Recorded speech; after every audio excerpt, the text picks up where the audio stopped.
Good morning students in standard 8. Today I will explain lesson number 2 which name is the phrase. The phrases. Okay. So this is a revision lecture. Okay. So let's see. First of all you have to know the definition what is phrase. So as you know you can see here phrase word. So see, consider the following sentences. So why is firstly is given examples. So let's see, instead of definition why there are examples. You can see here Karan is a boy of a great humor. The cow was sitting near the tree. Playing tennis is not easy. Children like eating chips and chocolates. So you can see here these are the examples. So why there are given examples instead of given the definition. Definition से पहले examples क्यों दिए हुए हैं, so वो आपको समझना है. तो why क्यों दिए हुए हैं आपको समझने के लिए.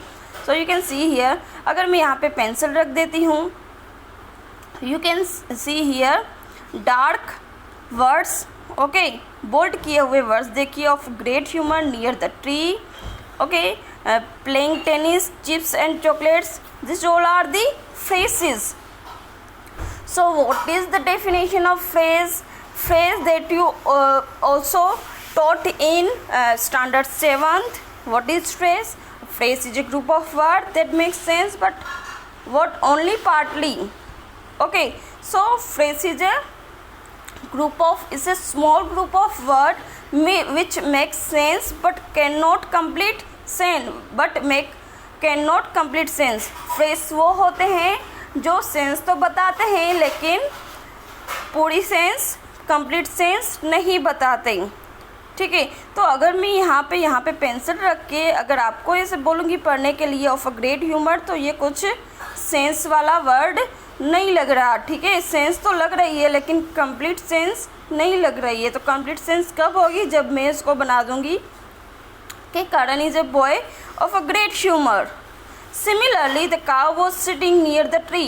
तो नियर द ट्री सिर्फ बोलूँगी तो this is called only phrase.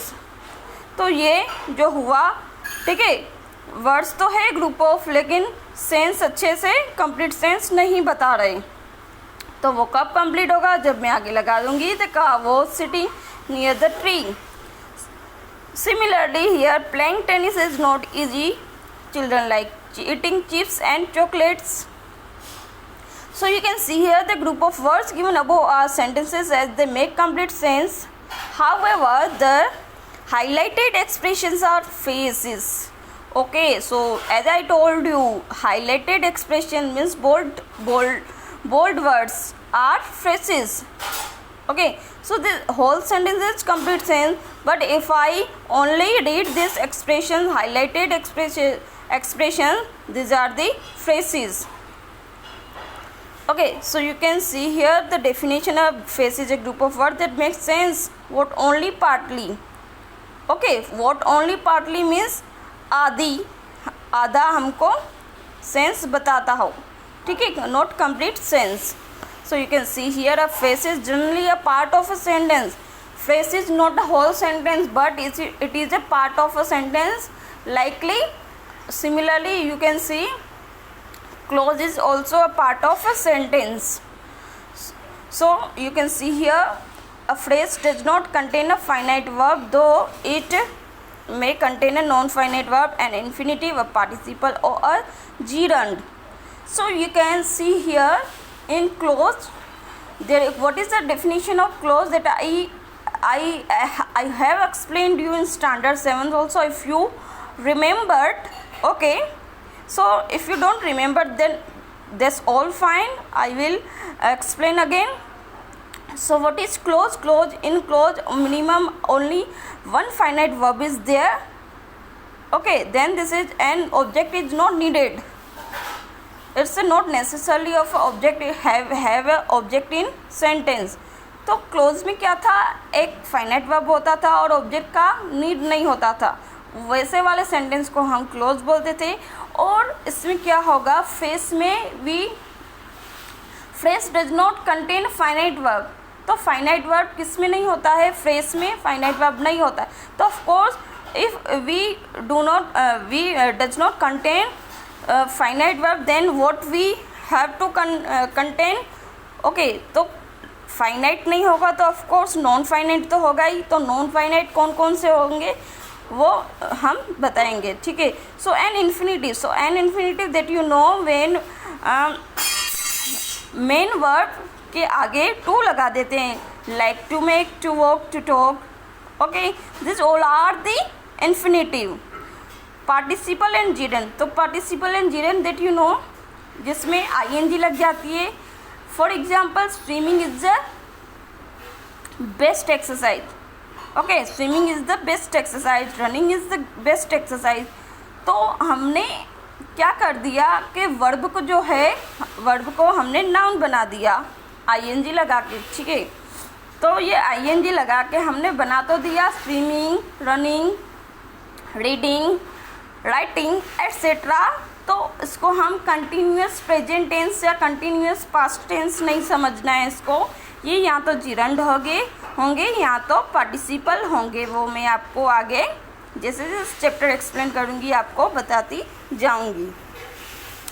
Okay, so phrase क्या होते हैं, आपने डेफिनेशन सीख ली which make sense but not complete sense, this is the definition of phrase, okay.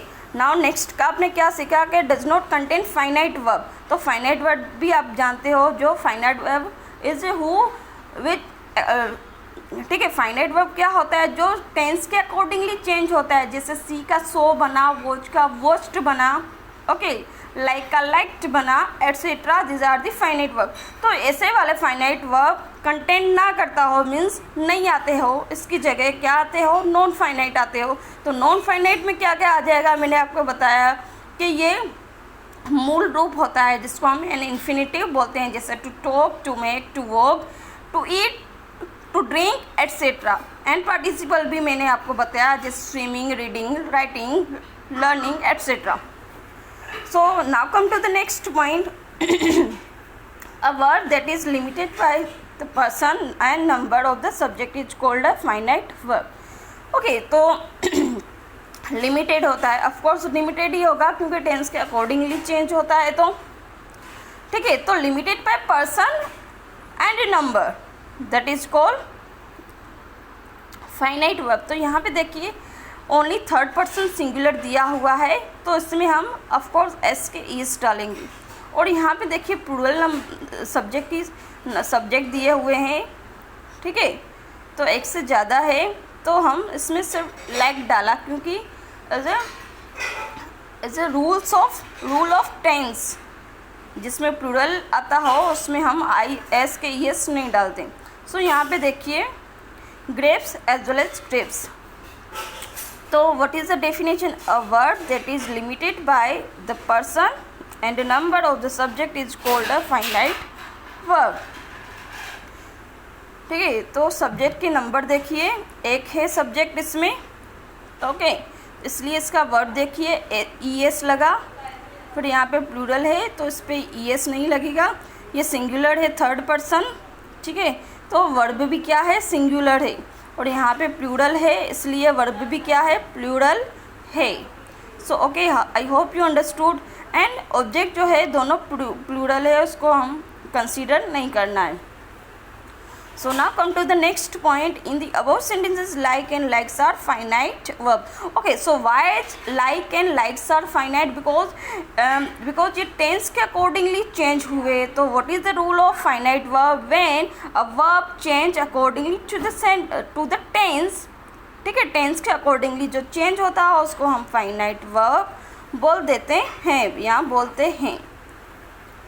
So similarly you can see here the definition of verb that is not limited by person and number is called a non-finite verb.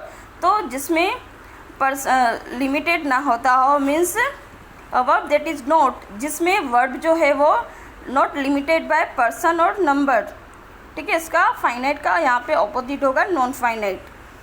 So okay, I hope this is enough for today. Next video में मैं आपको सब अच्छे से I will explain you. Okay, elaborately I will explain you in the next video. Till bye bye, keep practicing, keep going.